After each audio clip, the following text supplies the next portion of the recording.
Hello, everybody, and welcome back to the Boys Only Club podcast, episode 14. Goodbye. We made it past the unlucky number. Oh, 13, right. Yeah. It was unlucky. It didn't do that well. Oh, that's right, yeah. Comparatively, yeah. I know. What did we talk about last time? I actually really liked our conversations last time, but I don't remember what it was. I just don't remember. I remember. All I remember is Alien Covenant. That was 2 weeks ago. That was 2 episodes ago. And I'm still so frustrated. So frustrated. You know, I saw on Rotten Tomatoes that Alien Covenant actually didn't... No, it wasn't Rotten Tomatoes. It was Rotten Tomatoes. Yeah, it was rated kind of not that bad. Which is surprising. Super surprising. But this isn't a podcast about Alien Covenant. Again. It's a podcast that I'm sure a lot of you guys who have submitted art recently using hashtag BoysOnlyArt. Last week we asked you guys to submit logo ideas because we've been so unsure about what logo we want to go with. We're also not very creative, so we left that to you. I'm very creative, Reina. Okay, yeah. I just don't have a lot of time. No, that's totally true. Yes, I'm so sorry. I didn't mean to say that. That's okay. Just for the future, just don't devalue who... Okay. I got you. You're the tiny boss man. Oh, yeah. That's a reference to a previous podcast that you'd have to see visually in order to get. But if you don't have time to watch it visually and just want to listen to it, we are on iTunes and we appreciate a rating. Yes, and also we are on SoundCloud. Very good. Almost. We almost got it. Close enough. Close enough. Anyway, last week we asked for logo ideas using hashtag BoysOnlyArt, and we were swamped with amazing logo ideas. You are all so talented. Yeah. How is that? Why are you all so talented and watching us? Not as talented as me. Right, yes. Not as talented as Steven Suptic. But... Boss man. In your own ways, still very talented. And it was super tough to figure out a winner. Yes, we argued a lot.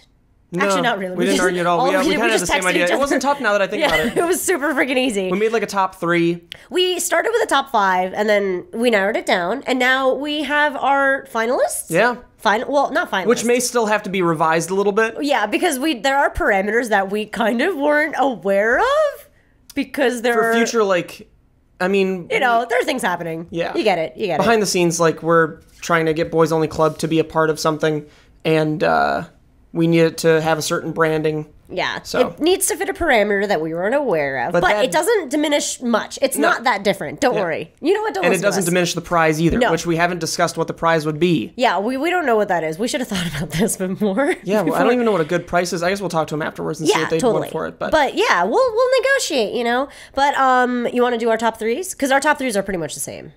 You have nothing for your top 3? Well, it's because it's the same as yours, but switched. Okay, let's do it. So our number 3 spot is Ruben Samson, and that was the... Well, you'll see it right here. Yeah, that's It's a microphone, and then he did a couple different renditions of it, but we loved the microphone one so much. It was so simple. So good. And we imagined it being pink and pastel, and it was so good, and we loved it. Yeah. Yeah, what was the drawback, though? The Boys Only Club, it's like if someone were looking at it as a profile picture, they wouldn't necessarily know what it was going to be. It is a little bit hard to understand what it is without having... Like, you'll know it's a microphone and you'll know it's a hat, but I mean... But it's like, what does it mean? Yeah. I guess that is kind of the lore, but... Yeah, true. We were just looking for... We wanted Boys Only Club, the wordage... somewhere in there, and they did do that. It's just it was underneath everything, and it just wouldn't fit. And it would be too small if it was narrowed down. So, but design-wise, my God, and also it printed on other stuff. It looked so good. Oh yeah, this was done by a professional. So very good. Thank you so much, Ruben. Next up was number 2, and that's so I always thought this last name was pronounced Nugent. Okay, but Reina told me differently. It's pronounced Wynn. Wynn, really? Yeah. So number 2 goes to Lily Wynn. I think you pronounce it Wynn. In school, even teachers would pronounce last names like this Nugent. So that's the only reason. Yeah, exactly. Wait. Okay, but where did you grow up? Chicago. Oh. Well, no, Chicago's a city. Like, they're open to progress there. To progress. But anyway, Lily, thank you so much. This was the colorful one, right? Like. This was the one... I have it open right here. Yeah. It's, I don't have it open. Okay, you Fuck, what was this? No. I think I know. Are you ready for this? Are you ready? I think it's that one. Okay, cool. I'm almost certain Well, I mean, it's going to be on screen, but it's... Yeah. But we don't know because we're idiots, but it's this one. And we, once again, would, like... We love it, and we would just recolor it. I think that's the thing, because... Yeah. Although this one's quite... The one on the right side, the pinkish one, is quite close. It's close.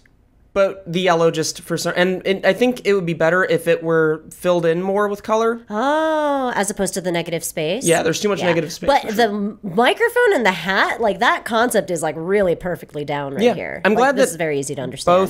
Both Lily and Ruben did the microphone with the hat on top. I know, so many of you guys did. That was amazing. Thank you so much. It was so fun to see all those different renditions. Another thing to consider, though, is that a lot of podcasts include a microphone in their slogans, or their logos, sorry. Slogans. Yeah. So that's one thing that was definitely under consideration as well. And then, hello, everybody listening to this podcast. Yes, it's me, Steven Suptic. For audio listeners, all you need to know is that this was recorded afterwards, because we found a logo that beat number 1. So unfortunately, what you're about to hear is not actually number 1, and I'll go into what is number 1 afterwards. My apologies to the original number 1 winner. I am so sorry. This one immediately, I think, caught both of our eyes. Immediately. It was a very cool logo. It's very minimalistic, and I think a lot of you guys also very much enjoyed it. I retweeted it and got a lot of comments on it being like, I vote this one. So thank you guys so much for participating there as well. Riley Evans! Hey, here's the picture right here of what he did. And this is he did 4, as you'll see right here, but we chose this one. I also really liked the lowercase version that was done without the border, with just the hat centered in the middle. I love that one too. I wonder if there's anything we could do with I that wasn't one as big of a fan as the one without the Doctors Without Borders. Boys Without Borders. Boys Without Borders? Why the fuck is that not our name? I don't know. Hi everybody, me again. And now to announce the real number 1 winner. And they go by the name Christina Chang. The circular logo right in the middle is exactly what we were looking for. And we didn't even know it. Bless you, Christina, and bless your entire family and bloodline. We'll be contacting you soon. And now back to us talking about Boys Without Borders. We'll also be showing the rest of the logo submissions, so keep watching. If you made a logo, yours will be in here. Back to the show. Boys Without Borders! What can that... If we do like a different series on this channel besides just the podcast, we can literally call it Boys Without Borders. You know what it should be? Anytime you and I have to go anywhere traveling, even if it's just like down the block, holy it should be Boys shit. Without Borders. Yeah. Dude, anytime why don't we travel. do like a food show on this channel? Oh my god. Why don't we do a food show? I need to do a food show. Oh my god. Tacos? Oh my god. Sushi? Oh my god. Ramen? Oh my god. Pizza? Oh my god. Sandwiches? We are going to be the least critical people, and everything is just going to be enjoyable. Delicious. We just love everything. I'm so hungry. Why did that just happen? What the fuck, though? Boys Without Borders? Boys Without Borders. How does that relate to food? I don't know. But I like the name, and I like tasting food. I know what it is. Universally, everyone loves food. There are no borders on food. No, that was my dumb. god, that's cool though. That was okay. I really liked it. Doable. Boys Without Borders, because food connects everybody. Everybody. Yeah, there we go. Love. Hey. That's also cool. Do you remember when we used to do the Super Panic Frenzy podcast? We would literally talk 70% about food and then 30% about nothing else. You had any good food lately? Lately, I went to Din Tai Fung in Glendale. Why are you looking at me like that? No, I just the name hits you hard. It's Din Tai Fung. It is a Chinese soup dumpling place. Ooh. It's exactly what it sounds like, right? It's so good. It was at the Americana, where they have the pretty fountain and all those like bougie fancy things. I love that. Okay, so the Americana, that's the mall, right? Yeah, it's exactly the same as the Grove. It's like done by the same people, so like the water fountain is that one in Hollywood? No, the Grove is in Hollywood, and Americana is in Glendale, and I love Glendale. I used to live in Glendale. I've never been to the Americana. It's nice. It's pretty. Okay, I'll go tomorrow. You should go tomorrow and try some Din Tai Fung. Actually, I'm not going to go tomorrow because I have to get my wisdom tooth extracted. Join us. It's join the toothless people. A long time coming. So it hurts you, right? Yeah. What sucks is that I noticed it the other day. Okay, so I have 2 wisdom teeth coming in at the bottom. My 2 top ones have already come in, and I was like, I have bad breath today. Ew. Yeah, and I was like, well, I mean, it's every day, but this one in particular, I was like, what the fuck is that? And then I started like poking at the back, and I was like, I mean, it is a little painful back there. There's got to be something going wrong. And I was like, the tooth is coming in. I'm sure there's backed up like food that I haven't been able to clean out because it somehow gets under there. Sorry for everybody who's listening. So I woke up this morning, and it was just the most painful mouth experience I've had in a while. Oh no, a bad mouth feel. Yeah, and I realized that it wasn't the tooth that was coming in crooked, because I do have a wisdom tooth on the bottom right that's coming in crooked. So this one's just, I'm teething. Yeah, like a baby. Like a nubile baby bitch. boss. Yeah. Oh, God. Yeah. So that's an issue. And tomorrow I just decided, fuck it. I don't feel like having this pain even worse when the sideways one comes in. So in the morning at 11, I get to get this tooth on the bottom right extracted. And I'm going to have Kib film it. And I don't know if they're allowed to. Yeah, they should be allowed to. I mean, if they were like, sir, you can't film, I'd just be like, why do you do bad work? Oh! It's like, are you afraid of what people would see? Really? You're going to say that right before he goes into your mouth and drills something open? No, if he's like, sir, you can't film, I'm going to be like, okay, I'm going to go somewhere where they allow it. Oh, and then God. Or no, because if they don't allow filming and right before he goes into my mouth, that shouldn't affect his process, because then if he does a bad job, I'll consider, I'll report him to the IRS. Oh my God. They might not allow you to film it because there may be other patients in there. Like, they'll use that as an excuse. Yeah, and like, we don't want other patients to feel uncomfortable. It's a liability. Blah, blah, blah, blah. But we're in a private room. Oh. I imagine, a dentist's office. They have like true. Different quarters, dentist quarters. My dentist, yeah, no, you're right. I was in a separate room. The x-ray machine was just in a joint room. Yeah, you're right. You should probably be okay filming it. I think so. He might be a dick. I don't know why I said he. It could be anybody, but... I mean, the dentist I was going to recently, the entire office was just women. Oh, how nice. It was really interesting. I mean, I didn't notice it at first. And then when they started, like, my dentist in particular was just talking to me about how male dentists are bad. They're rough and bad. Interesting. Which at first, I don't really give a shit. I was listening to her. I was like, oh, okay, I believe you.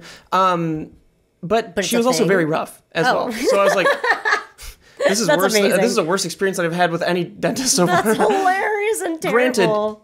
Granted, it was my first deep cleaning, so it makes sense. Deep cleanings are actually pretty tough. They're so painful. Did it kind of feel almost like sensitive afterwards? Like you couldn't drink stuff that was cold? It's just they kept scraping at parts, and I was like, can't it be done? Like, isn't it done? Oh, and they like go into your gums and they like dig it out and stuff. Oh, it was really nasty. I had mine done too. They go fucking hard. Yeah, but my teeth were like really fucking white afterwards. Yeah, I opted out of numbing agents. Which is why it sucked so bad. Yeah. And I just thought it was normal because I was like, this is the worst it's going to get. This is the worst it's going to get. Oh no. Oh, man. All right. So let me give you some top tips about wisdom teeth extraction. Do you have tips? Yeah, I have top tips. Okay, sure. Do not suck on a straw. And when you're swallowing, try not to suck on your tongue. Because, like, every time you swallow your spit, you're, like, sucking on your tongue a little bit. So you inevitably cause some kind of suction in your mouth. So you have to swallow with, like, your mouth a little bit open. Like, or else it'll, like, cause a suction and you're going to get dry sockets. And it will be very bad. Do they tell you to do that in the dentist's office? Yeah. They have, like, a whole sheet that tells you, like, what to do and what not to do. I don't think you can eat solids for, like, 3 days. I received a little bit of a pipette that let me, like, clean shit out. And whatchamacallit, when I'm sleeping...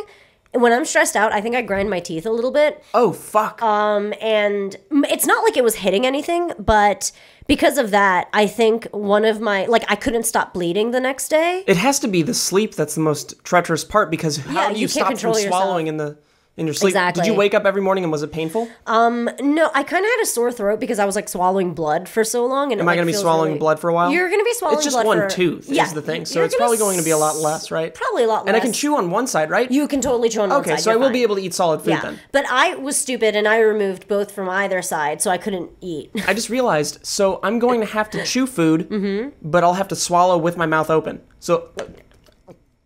Yeah, you have to open your mouth a little bit when you swallow, or else it causes a suction. And I'll probably just stick to soup then. I stuck to soup. I drink soup and smoothies. Well, how are you supposed to swallow? Because that seems easier than solid food. Yeah. Okay. You just open and pour. Wow. Wait, let me tell you about my nightmares, though. Please. Oh, yeah, you wisdom teeth nightmares. Wisdom tooth nightmares. Okay. It was that bad? No. Now I have a pre-wisdom tooth extraction nightmare and a post-wisdom tooth extraction nightmare. The pre was, or like not pre, but like as it was happening, because it kind of hurts and it's very pressury. Every time I fell asleep, I had this horrible dream that they were still in my mouth and that they kept dropping shit in my mouth. Like that was the nightmare I was having, because like it's pressure. So you like. Oh, so you're just feeling the pressure, but you're making up a different, why like you have it's phantom happening. wisdom tooth syndrome. Exactly, and it doesn't like really hurt, but like the pressure really does kind of like get to you, especially around your high cheeks. So I had this like really horrible nightmare where I just imagined them like dropping really heavy shit into my mouth. And now my current little bit of a nightmare is my wounds have now closed and healed, but I can't see back there because they're so far back, which is why I got removed. So I was never able to tell if there was anything ever stuck in there. And then one day I just woke up and my wounds were kind of like closed up. I have this nightmare that I think like maybe a grain of rice is stuck there and it closed up with the grain of rice like still stuck in there. And I know that's probably not possible, but like just think about how disgusting that is. I just love how it's a grain of rice.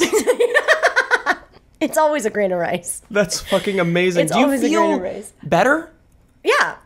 What's it like to not have wisdom teeth? It feels weird. It feels weird. Is there just a lot of gum space that wasn't there before? Yeah. My worry is that these wisdom teeth are pushing my teeth ever closer together. I was hoping that on the top ones, it would make my tooth gap less. No luck. No luck. No. No luck. It's just bullshit, honestly. Everybody's like, it pushes your teeth closer. No, it's making them crooked on the top. And it's not. Nothing's helping. You need your tooth cap. It's what makes you you. True. It's what gives you your powers. Exactly. But yeah, so those are my nightmares. You're not going to have those because you don't eat as much rice as I do, and you're going to be fine. I eat a lot of rice. Shit, you do. I eat a lot of fried rice. You just ate sushi. True, right before I popped a couple California rolls right before I got in here. There's a lot coming sushi, out of your mouth. It's still kind of sushi. It's still rice. True. So yeah, don't get a rice grain stuck in there. I just can't believe that the wisdom tooth removal was so detrimental to your like emotional well-being that it gave you nightmares 2 times. No, I think it's just because I can feel something weird in my mouth and my brain can't reconcile what it is. So like while you're asleep, while you're in that deep REM sleep. Deep REM sleep. I can't remember the last nightmare I had. I just remember a nightmare recently where I was like being chased by ghosts and somebody turned around in the corner and they were like, the worst part is they're collectible. And I woke up in a cold sweat. I was like, oh no. Oh no.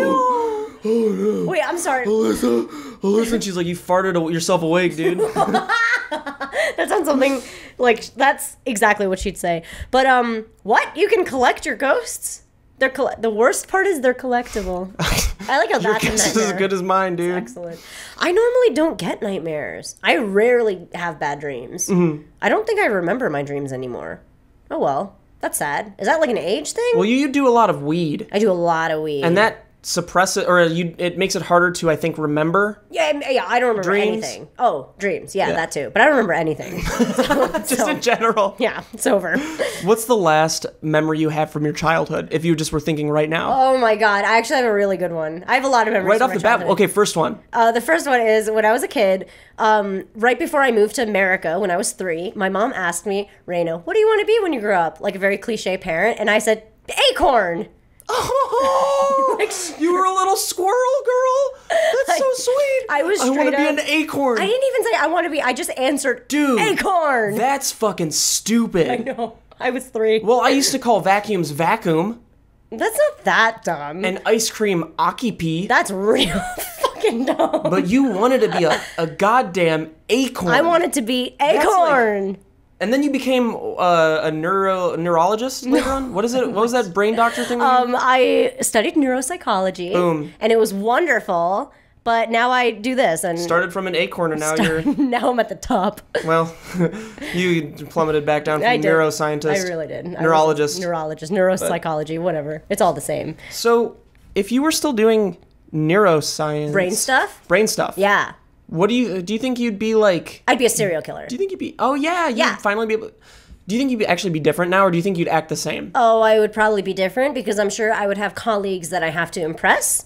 And then do you think you're just social, or how you are would mold to how you were acting because you had to? I'd probably be very hoity-toity. Really? Yeah. How much would you make as a neuroscientist? Oh my God, a lot. I keep saying it wrong. Neurologist. Like, what's the base salary for that? I don't know. I mean, first of all, what kind of jobs are involved in that? Brain surgeon? Well, no. Is that the highest one that you can get to? No. It's not brain surgery is what people say. No! First of all, it was neuropsychology, so it's more like research psychology. So for criminal activity? Actually, yeah, that's what I wanted to study. Would do? I wanted to study, my thesis, no, not my thesis, but a lot of the papers I wrote were based on psychotic children. Like you. Oh, yeah, actually. Sociopathy and psychopathy were what I was studying. Yeah. So that is actually super interesting. Yeah, it was so much fun. I love serial killers. Me love too. Them. I think it's such an interesting thing to study. I really do. Just figuring, I don't know why that is. Why is it so interesting to like look at a serial killer and think like, what is their motivation? Why are they this way? Yeah. You know? I mean, because it's so outside of the norm. Yeah, it was literally under the umbrella of abnormal psychology, which I very much enjoy. So, do you think people enjoy learning about serial killers and also why they're promoted so much in movies because there's some part of the person watching that thinks there's something in me that could be this way?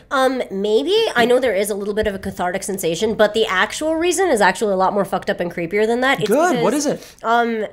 Obviously, like, psychotic people have fucked up patterns in their brains, and they connect really messed up things, like really hardcore sexual violence and like sexual violence. Yeah, so like it's sexual a violence thing? and like murdering. Yeah, there's like a really huge connection do there. They actually get off to it? Probably. Some like of them do. Get off? Oh yeah. A lot of them fucked up. So like people. blood and gore and violence and killing people? Okay, so that's not what I understand from that. That's not what I wanted. I was more like That's not what I wanted. I was more like they get off to it, not like get off. Like it's just what satisfies them, not jerking off. Well, no, that's what I mean. Like, because there is such a weird, heavy, like violent, sexual, and also kind of just like ragey anger component to it. I think that all bundled up together in a show is cathartic. Is it learned, or are you born a psychopath? I'd say that's like a hard, like, 50-50. I mean, I guess you're born a sociopath in a way. Like, people are born without empathy. Yeah, right? It's always kind of like a nature versus nurture argument. Generally, sociopathy. And there's probably a lot of gray area. Yeah. Sociopathy, you learn it. Psychopathy, you're born with it. That's kind of like the general rule, but that's still like a really gray line. Okay. So what's the difference between a psychopath and a sociopath? A psychopath is probably born with it, and a sociopath learns it. So like a sociopath, if like a child is like abused heavily in like 3 different dimensions, which is like verbal, sexual, or like physical, then they'll probably develop like a dissociative disorder, and that's how they protect themselves. It's a sad life. It's very sad. Can you feel bad for somebody who's born a soda? A soda sock. Who's born with soda bros syndrome? Oh my god. What's a soda bro Holy syndrome? shit. I actually want to talk to you about oh yeah, we're only at 21 minutes, so I don't have to reset the camera yet. What? There's a music video that came out on YouTube recently. Do you know who Logan Paul is? No. He's a big Viner. He's the guy that does the splits. Oh. I don't know anything about anything on Vine. He's the guy that does the splits. Okay. Just know that. And he's pretty big. He was big on Vine, and now he's a big YouTuber. His brother, John Paul. No, not John Paul. Paul Revere. Just imagine he has a brother whose last name is also Paul. Okay. Jake Paul. There we go. He doesn't do the splits, but he's like famous because his brother does the splits. He made a music video recently with a group of people, a group of YouTubers. Wait, the famous one or the not famous one? The splits one. The one who can't do the splits. Oh, the one that can't do I don't know if he can do the splits, but like his brother Logan does the splits. Yeah, and but the Jake one doesn't. I don't know if Jake does the splits. But he's famous because his brother does the splits. Yeah, okay. And then, but he also may do the splits, so he might be famous then. For either which reason. And now Jake is the one that made this video? Yeah, I'm unsure if either of them... I know Logan does the splits, absolutely. I'm not sure if Jake Paul does the splits. We're not sure. But I should Google it, honestly. Yeah. So he made a music video, Jake Paul did, and it's at like 10 million views right now. And it was just uploaded a day ago. Let's check it out. Do you want to watch it? Yeah, a little bit. Okay, I'm just going to put it on recently. I'm going to put it on right now. And, oh, actually, just so we don't get picked up for copyright. Oh, damn it, I don't have... Oh! There's so many headphones in this room. How is this? Oh, I'm gonna watch Reina's live. Oh, it's the #1 thing right here. I'm gonna give... dirty. Oh, yeah. You're gonna make me put that in my ear? Yeah. So, you're gonna watch this, and I'm gonna watch your reaction to this. All right, should I face the camera then? It's called It's Everyday, Bro. This is your right ear, and then this is your left ear. It's dirty, too. But it's good enough for you. No, it's so... Ew! Shh. It's perfect. There's ear gummies in this... Oh man, I'm so excited for you to see this. It's number 12 on trending. I think it was #1 before, and it's like very high up there on iTunes. Oh my god, so how loud is this? It's not gonna be too loud. I'm gonna make sure it's not too loud because I don't feel like having it being picked up. But I just want to see what you think, honestly. Okay. So. Is it funny? Here you go. Yeah, it's really funny. It's very satirical. It's very like, Oh wow. It's very what the fuck? Politically charged, and to be honest, it's a big game changer in the industry too. It's like the music video "It's Everyday Bro" is, I think, a play off of the current political climate. With, speaking of which, the Paris Climate Agreement. I think it's a statement about the Paris Climate Agreement and how it's an embarrassment to the United States against the world that we dropped out of it, and that, I mean, it speaks directly to Elon Musk's stance of not being an advisor to Trump anymore. I think that's what It's Everyday Bro is about. So, initial opinions right off the bat. How are you liking it? Am I supposed to listen to the lyrics? Like, I'm supposed to listen to the lyrics. I can't hear it when you're talking. Sorry, I just am trying to keep this very on par for the podcast. I'm trying to keep it, interesting. Just Reina's face right now, if you're an audio listener, is enjoyment. She's understanding the message. She's understanding what it means for what It's Everyday Bro means. Oh. Right. Yeah. Yeah? What are you thinking? Oh yeah, she's liking it. This is a good. This is like probably very weird for any audio listener. Oh yeah, she's liking it. Oh, she's got a smile on her face, and her hands are gripping it very tight. Her gaze is set upon it. Okay, wait. It's transfixed. I don't understand. It's literally just like a bunch of white boys telling themselves that they're awesome? No, there's a girl right there. They even had a Spanish verse. Oh, they did? Yeah, so I'll just say it's white boys. Oh my God. I mean, there were a lot of very, very white men. And that's all you got out of this? You didn't even hear the best verse I didn't hear it at all because you were talking so much. Because I have to keep the... Do you want to just listen to a little bit more? Oh my God, fine. You're only a minute 43 in. I don't want to listen to it anymore. What is the line? What is the point of this? There is no specific line. It's just the entire piece. And its point is that they're very rich? Yeah, well, no. I mean, I think there are a lot of underlying messages in this. Okay. I think it's very layered.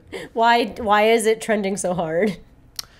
Well, Reina... Tell me what's wrong with this video. I think the same thing could be said for why did my videos ever trend?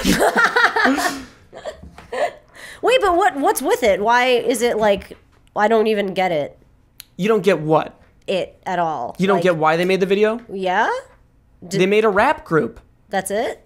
They made a rap group. Wow. And that's why they made the video, is to make a rap song. Uh-huh. And I think that what you think, I think whatever you think about it. So when you first listened to it, did you pick up any lines in particular that you really enjoyed? No, I didn't hear any of it.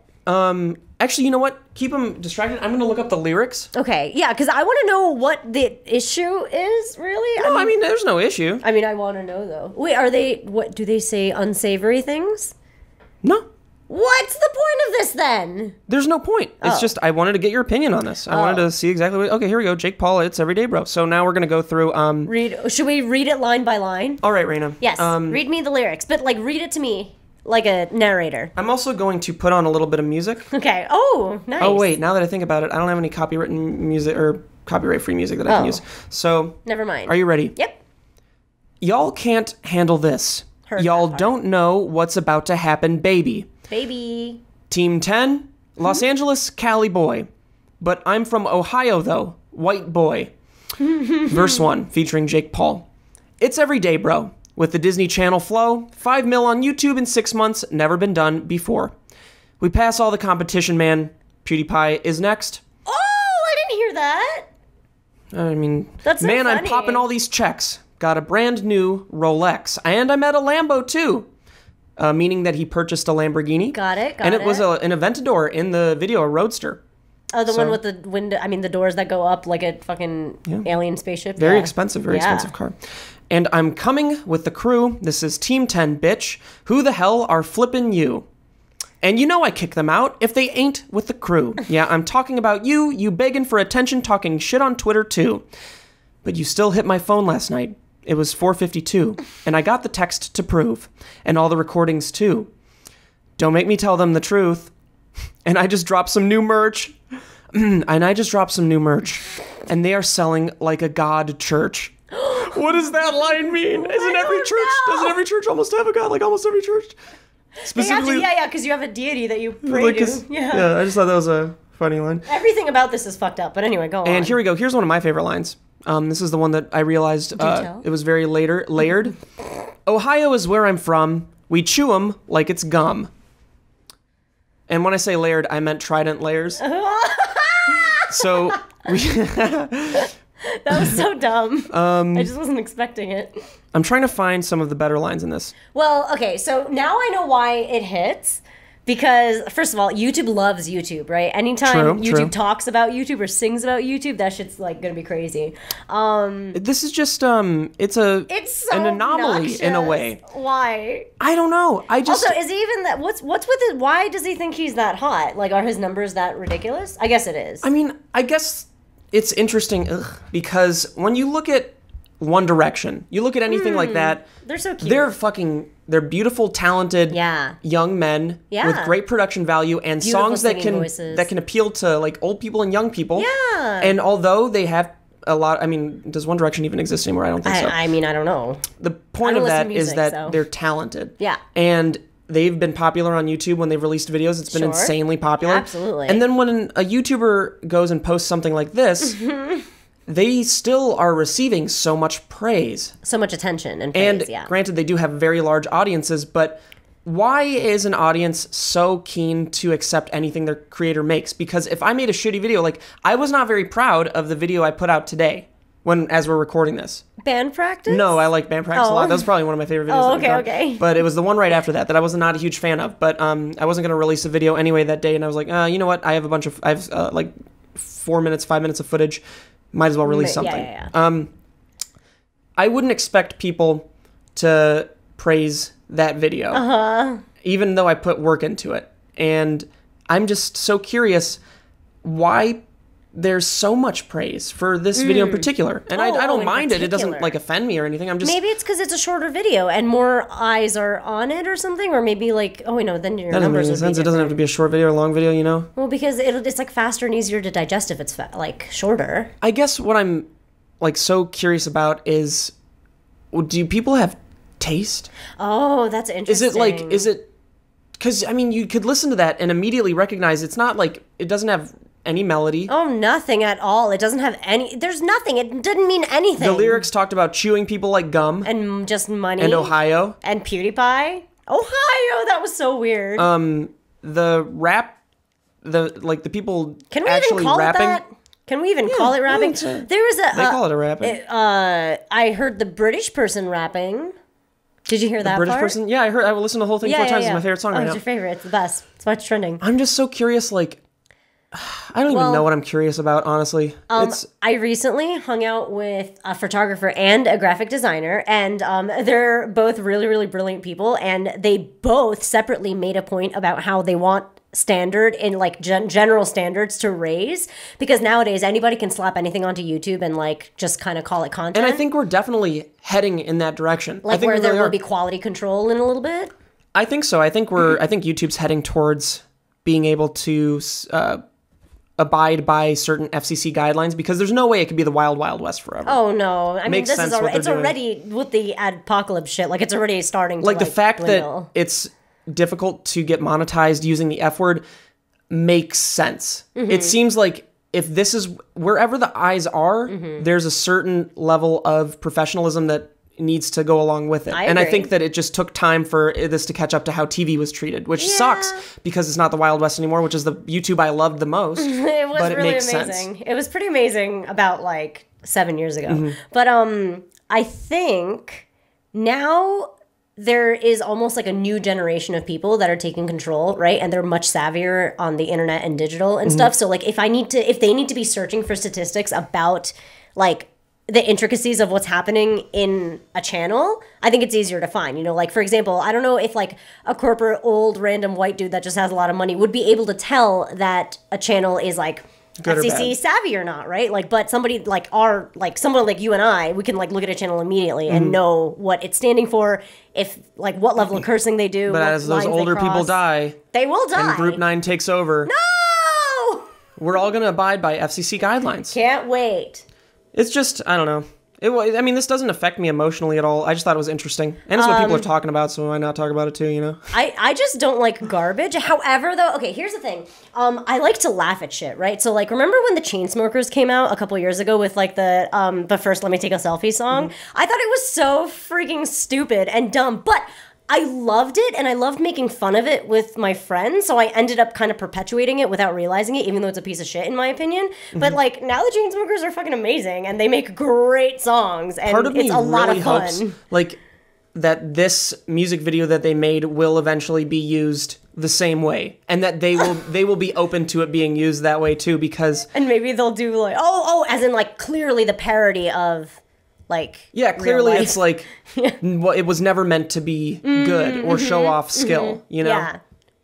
I don't know. Wait, I mean, they took it seriously, though. They want to be, they think they're that, right? Yeah, I mean, well, I don't know. What's really interesting is, like, the entire time I've been on YouTube, I've never been one to, like, bash somebody for what they create, even if it's, like, not that good. There's never a point. I mean, there's not even a point now. This is just, like... trying to get views, you know, off of talking about those people. Because it's trending. I get it. Yeah. But I don't know. I think this one in particular is kind of a bummer because it is doing this well and it is this level of bad. What number is it at right now? What million? It's at like 11 million. I mean, it's... How many days has it been out? It's been out 2 days. Oh my God, that is gut-wrenching. Just imagine this thing passing Humble by Kendrick Lamar. Let me see what Humble's at. Because I feel like that's it. That's got to be like 60 something. That's at 200 million. 200 million. Holy shit. All right. I don't know. Ew. It's just interesting to see what the climate of YouTube is and see how people are reacting to certain things like this. Yeah. I've always believed in quality. However, I like to laugh at shit. Like that. Like, that's funny. Like, I'd show it to people and it is laugh. like watching a bad movie and laughing at it. Yeah. And what's interesting is that people... I should stop opening with what's interesting, because if it's interesting, I don't need to tell people that it's interesting. Yeah. You don't need to hook me. I guess there's a study that says people who really enjoy watching shitty, stupid movies are smarter.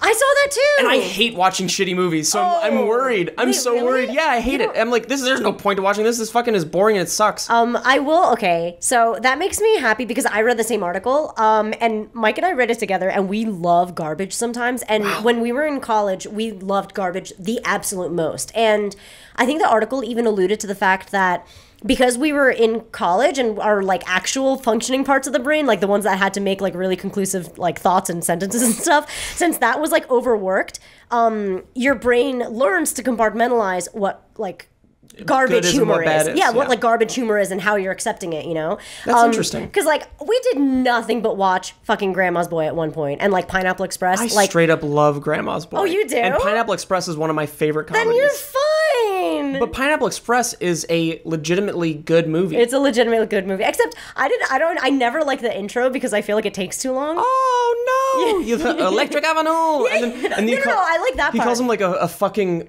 privileged white guy, which is amazing. Yeah. I meant the black and white part where they're explaining about how like Reefer Madness began. Oh, that was boring. That was boring. Yeah. And I hate that that's the intro because I'm like, oh. I like what's his name? Who's the guy from Saturday Night Live who is the guy who like sat in during the black and white portion and was fucking with the generals? Oh my gosh! I forgot what his name was. He's in like every movie I love. Like Forgetting Sarah. Not John Heater. That's it is. No, John Heater's Napoleon Dynamite. No. It's similar to that though. Hold on. Jonathan Heathen. Forgetting Sarah Marshall. Why am I looking up that movie? He's not Forgetting Sarah Marshall. Yeah, he is. Who did he play in for? He's the brother-in-law. He's Peter's best friend. Trust. What the fuck?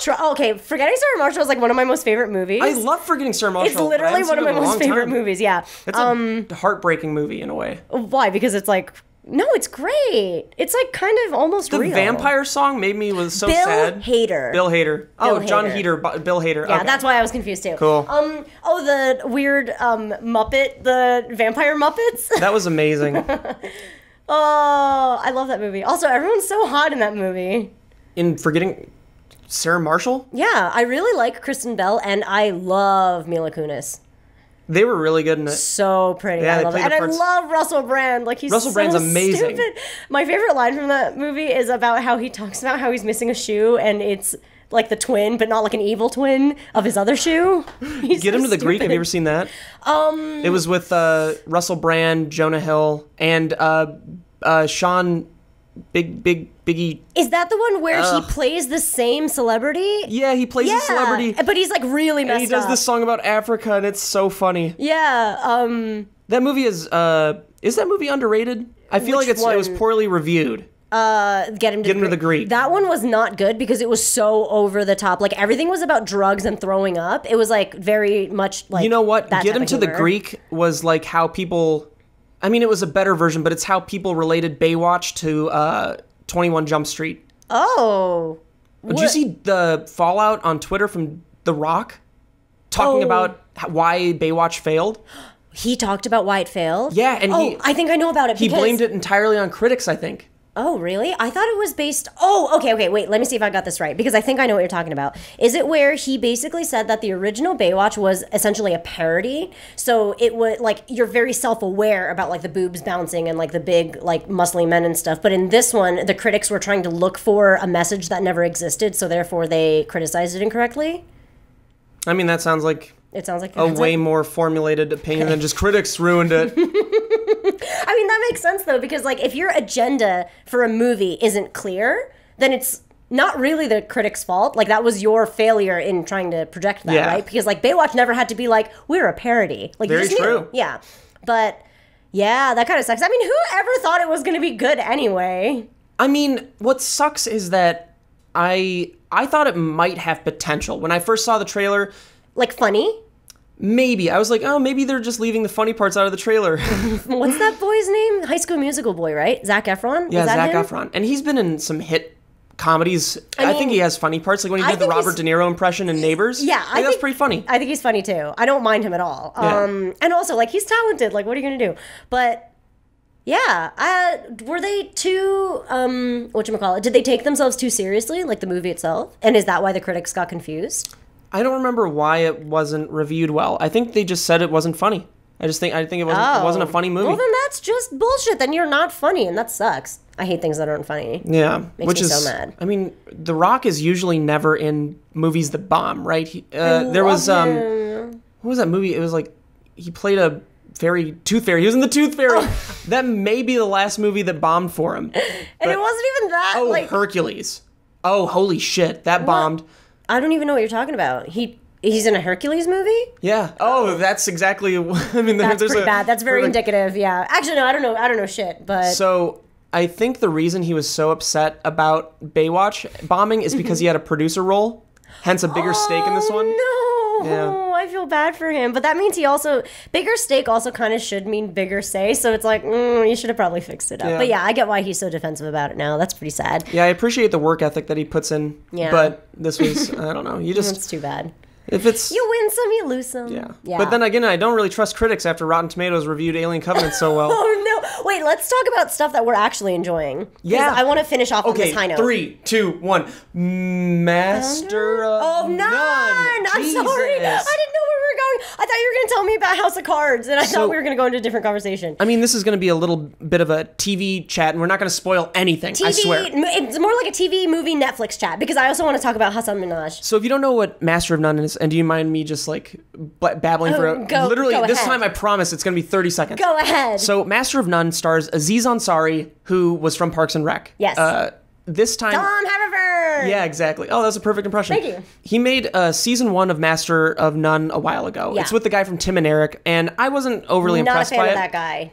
Yeah, he was better this season, I thought. Oh, I thought he was. So, season 1 I thought was very pretentious. The way because I mean the whole show ends up being about a relationship. It does. Modern relationships. It's supposed to be about that age, that exact age, living in New York City, being like single, but like not knowing how to date and stuff. Truly, I mean, even one of the episodes this season is called I Love You, New York. Oh, yes. You remember that episode? Yeah, that's towards the end.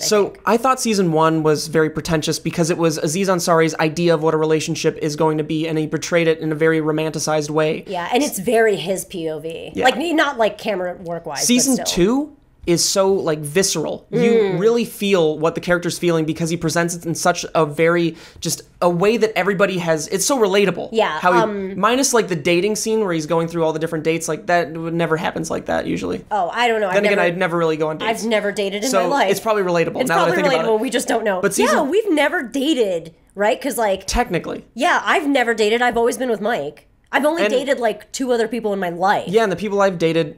Yeah. Like it was just and that was it. You didn't have to like shop around. Exactly. Right? Yeah. Like I would never go out to dinners or movie. Like, I mean, when I was dating Alyssa, I was like, oh yeah. This is what I have to do. I get it now. Yeah. I wasn't like, I know what I'm doing. I'm gonna look for the flaws. Oh, red flag, you know? It's like... I thought the first season of Master of None was funnier, which is why the second season, it was harder for me to catch on immediately. It was funnier. But... my goodness, after like the third episode or so, it really, really got me. My absolute favorite episode is about one of his best friends, Denise. And I also am so in love with the way, I think it's Alan, I think he's the co-producer, Alan Wang or something like that. His Asian friend. Oh, that's the co-producer, really? I'm wow. not sure. That's but interesting if that is. Yeah, his other best friend who's like this Asian dude, the way he converses with his dad. Is so funny. That dad is amazing. I love that dad. That dad is such a baller. I thought the parents episode in the first season was better. So good. It was so good. The second one was not as funny, but... the immigrant parent concept, though, is like, it's pretty funny. I am so sorry. It sounded like you said the N-word right there. What immigrant parent? Oh, man. Oh, no. That is so funny. You know what? Never mind.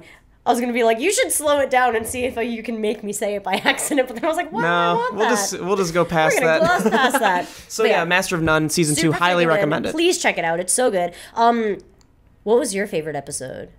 My favorite episode... I mean, I like the one where, well, it sucks because I like a few different episodes for a few different reasons. The death episode was really interesting. The death episode was so good. So good. That was so good. It touched me. I really liked the motorbike episode where they were going through the city. Yeah. You know what is super cool about this?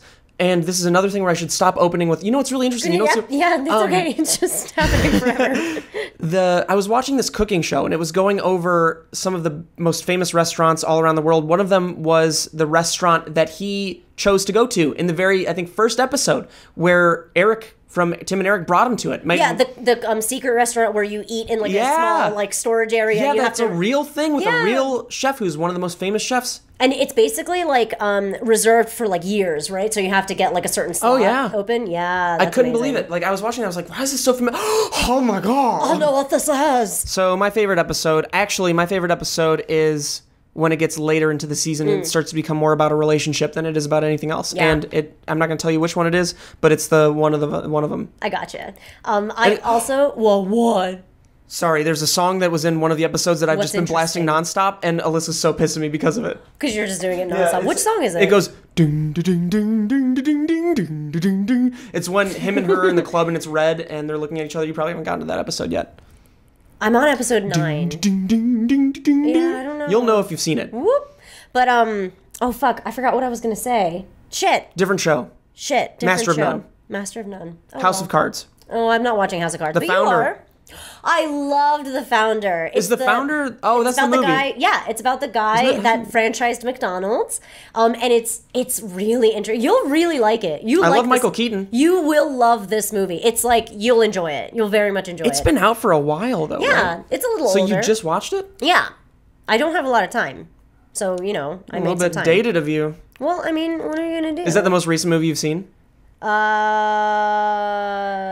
I don't know. Wait, what do you mean? Like in real time? What do you mean? No, the most recent movie I've seen was Spy. Spy. I love that movie. Amazing, but amazing. Yeah, I thought it looked interesting, and then it didn't get the praise that I was looking for to go see it. It's actually maybe it did. I just didn't. It's like 84% or something on Rotten Tomatoes. Yeah. It's good because it's not a feel-good movie.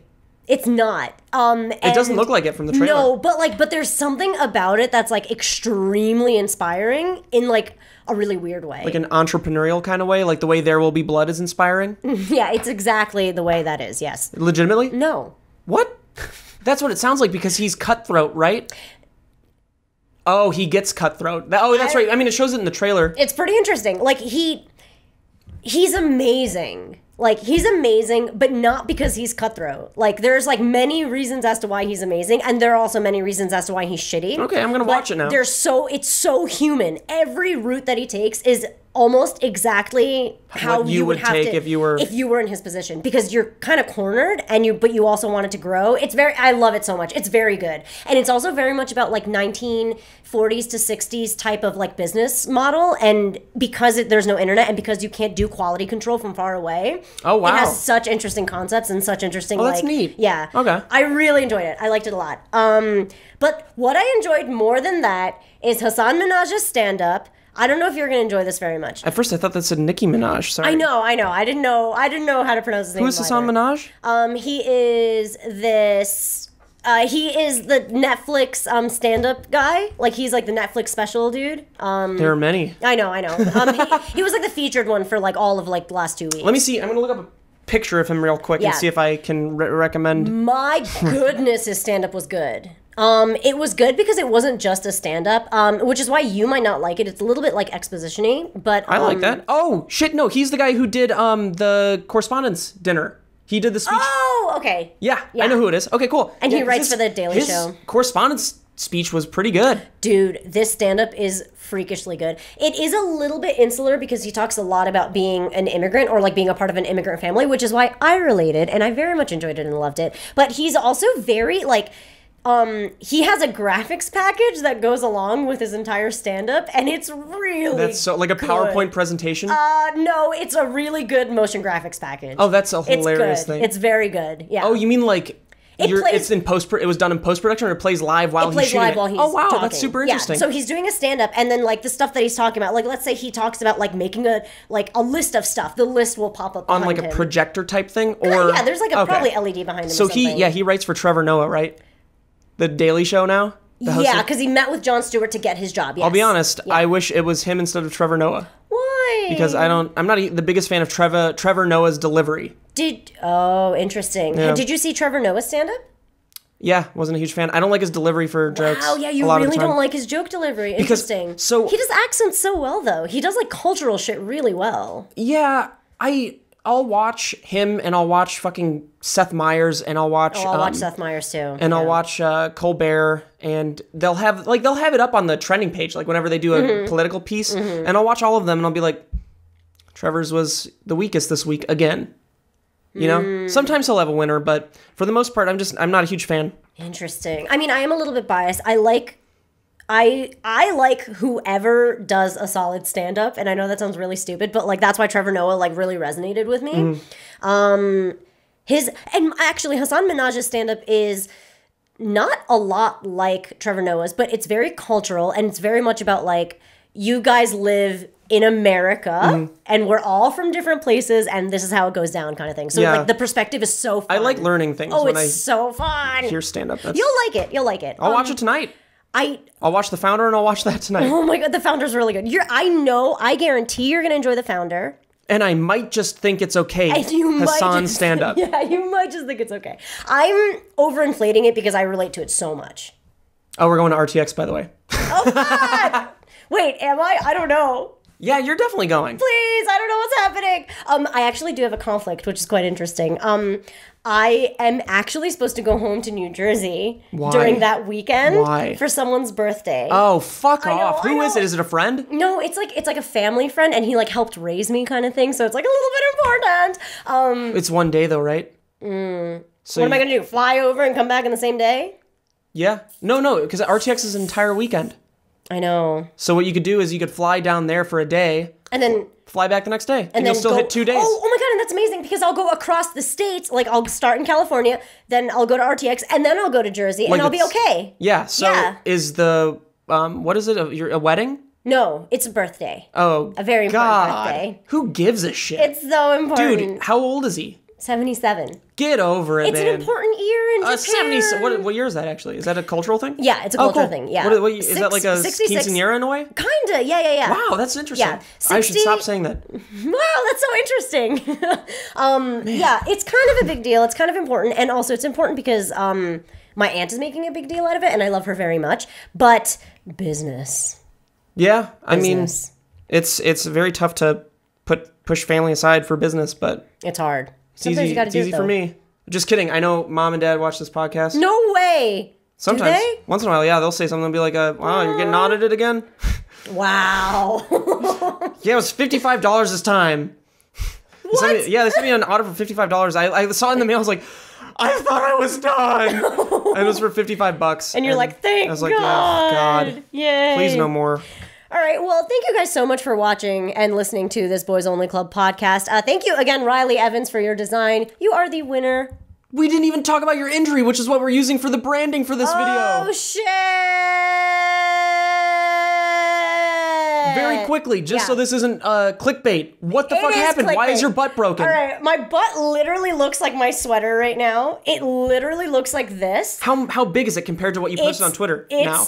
Even bigger? It didn't get bigger. But it doesn't take up the entire cheek? No, but it's darker. Fucking gross. It's darker, and also I have weird spots that are like stark white. Like whiter. Oh, just like that? Yeah, yes, I'm telling you. Why are they white? Why are the spots? I don't know. How did it happen? I don't know. Give me the play-by-play. Okay, so Mike and I were hiking up this 90-degree angle, and then we decided to race down from the other side, and I missed a step, and I thought the rock was stable. It wasn't, so I slipped, and I slid down like 3 different levels of rock. And then when I got up, I was like, okay, I haven't fallen in like 6 years. So I forgot what it felt like to like go from here to here. But was it nerve-wracking? It's kind of nerve-wracking. And I kind of thought I was going to tumble for a while because it was like a really steep hill. That's terrifying. It was awful. But my ass broke the fall. And it was so bad because there's like 6 like weird little white splotches where it's very clear that like rocks penetrated my skin on my ass. Was it immediately painful, and did you notice it was immediately bloody? So, I had a bloody ass cheek. And if you'd like to see what that looks like, you can see the thumbnail of this video. Great, thanks. Or Reina's Twitter. My and this Twitter. Is Littlefoot. Yay! The smartest boy in all. Oh! What? What did he do? He's getting one. Oh, okay. Well, sorry, my dog was getting an erection. You have to mosaic that. He just woke up, so it's like. Okay. It's just rock on. God, he's touching me. Hard on. Okay, that's it for this week. Thank you so much to everybody who's watching. Yeah. Tune in next week. It's Sunday at 8 a.m. Yay! I'm editing this one, right? Yep, you are. Uh-oh. I'll provide you with art.